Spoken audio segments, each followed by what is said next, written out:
Chapter Embassies, October 2009, Fribourg or Freiburg, Switzerland. Okay, I'll see you in 2 weeks in Rashidia. Assalamu alaikum. Totally excited, I hung up the phone. Perfect, in 2 days I will be in Morocco for the second time. So I grabbed my phone card, put it in my wallet, put this in my small backpack, and left the payphone.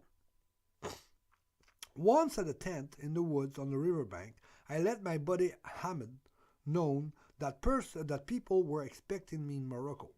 We woke up early, we slept in the same tent, but not exactly together. We packed our stuff, put it outside. The only thing left to do was taking down the tent. Shit! I started walking frantically and started going through my gear again. Once that done, I realized that obviously my little day planner binder, yes, the one with my plane ticket and my passport, was missing. I thought and thought about it for some time. Where could it be? And then it came to me. The payphone last night. Fuck! I went to look for it 30 minutes later, but of course it was gone. We are Saturday, the embassy's closed, so we left the tent there and threw back our stuff in. What else to do? I guess I'm not going anywhere out of the country for a while.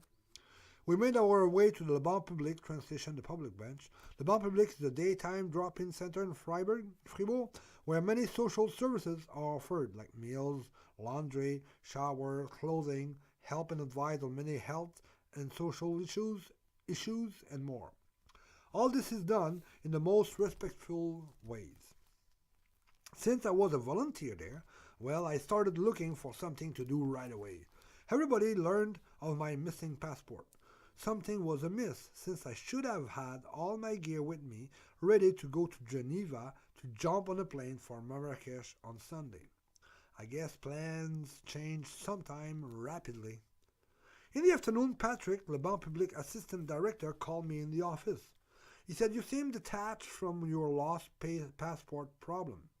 I replied, "It's the weekend. The embassy is closed anyway. There was no use for me walking around in circles saying, 'I lost my passport! I lost my passport!'" On a Monday or Tuesday, I went to Bern, a city that I knew quite well, for having been there close to 50 times. The first time there at the embassy was to let them know that I had lost or misplaced my passport. They gave me all the paperwork to fill, with some other paperwork related to the lost passport police report. Since the phone booths where I forgot my day planner binder and that Le Banque were in the Schönberg district, I went to the neighborhood police station there to get my police report done.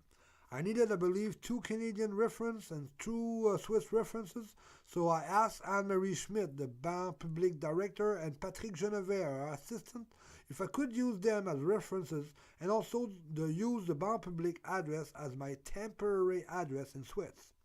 Since I didn't have a guarantor, a doctor or a dentist, etc. in Swiss, I went back to the embassy to swear in front of an oath officer that I was who I said I was.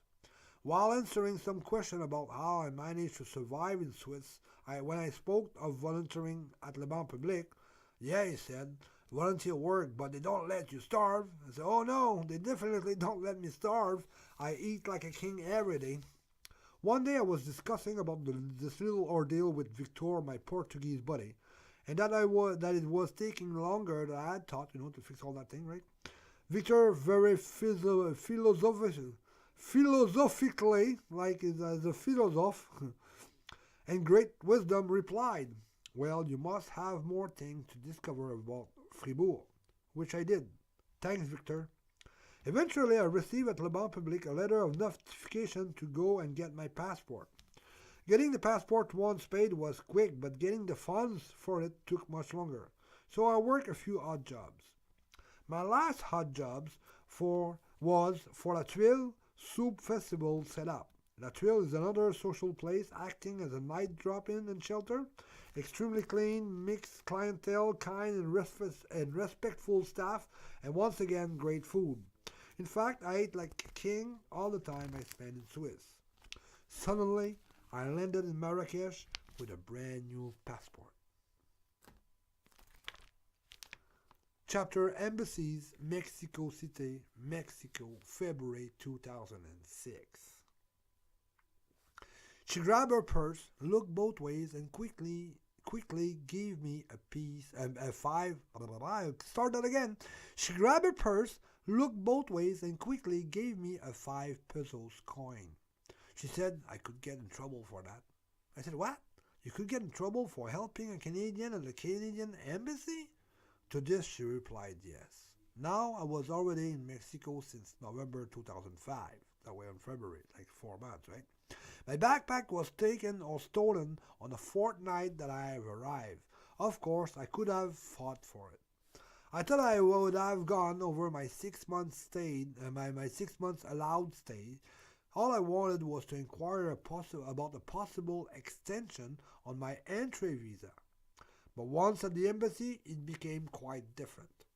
Okay, I had my alien Cancun police report stating, all in Spanish, that my backpack was stolen with all its contents, including my IDs.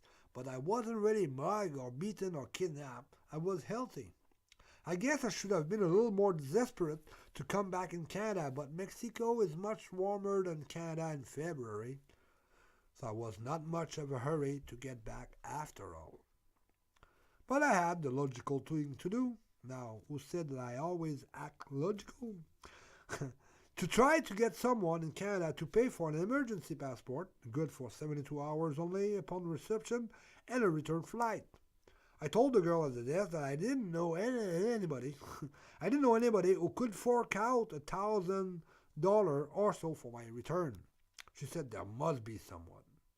So from the embassy, I called one of my friends in Montreal, the only one I thought that could. He said to call him back in a few to see what he could do. When I called him back, he said sorry, but he definitely couldn't. So that's what I told her. I had 2 pesos left on me. The subway cost 3 pesos, and the night shelter, the Fuera de Frio, or out of the cold shelter, was far away. So I asked her if I could borrow 1 peso. That's when she gave me 5 pesos, right on, enough for 2 subway tickets and a cheap smoke. Eventually I made it back to Canada, but to know when and how, you'll have to read it. If it's not already done, the bonus chapter, or the chapter, Borders Crossings. Chapter Embassies, Rabat, Morocco, February 2012. Like in Switzerland, to obtain my passport, I needed a loss of passport report from the local police. This time the situation is a little bit thornier. I had exceeded my allowed stay period. I guess I lost lots of time trying to find back my passport. So because of my illegality state, once I would have gotten my lost passport police report, an emergency passport was all they could provide me with. Quite understandable. But before they'll give it to me, I had to provide them with a proof of a Canadian. Before they'll give it to me, I had to provide them with a proof of a Canada return ticket. And once this emergency passport obtained, I believe that I had 36-hour max to get on a plane and leave the country. Through a friend of mine in Canada, I was able to change my ticket return date. As for the emergency passport fee, I got a loan from a friend in Morocco. At the police commissariat, I was told that before they'll issue me a loss of passport report, that I had to go to court to be judged for my illegal stay in the Kingdom of Morocco, which I did the same day. They took care of my transportation to get there. Reference chapter, A Friend in Need, A Friend Indeed. In court, I received a fine of 200 dirham, like 23.50, and a 1-month suspended sentence. The day after, I returned to the tribunal and paid my fine, and I learned that I could only get a copy of sentencing in 10 days. It's the law. I went back to see the police officer that was taking care of my file. I showed him the fine payment original paper and gave him a copy. And I told him that I would only get a copy of the judgment in 10 days. He agreed that it was the law, and I learned from him that he needed it before he could do my loss of passport report. At the embassy the day after, that was my 3rd or 4th time there, the main entrance security officer asked me if I finally had all my papers in order. I replied, It's getting complicated. Guy couldn't recognize me before I get there. I told the consular services about the new developments. Finally, 9 days later, back at the tribunal, I received the official judgment copy. I returned to the police station and obtained my lost passport report. I waited the next morning to bring it to the embassy. I filled all the paperwork, and a day or two later, I received my emergency passport. I brought all that back to the commissariat and gave them a copy of it and a copy of the plane ticket. I took the plane with not much problems. I would like to thank the consular services staff for their incredible diligence, devotions, and patience with me.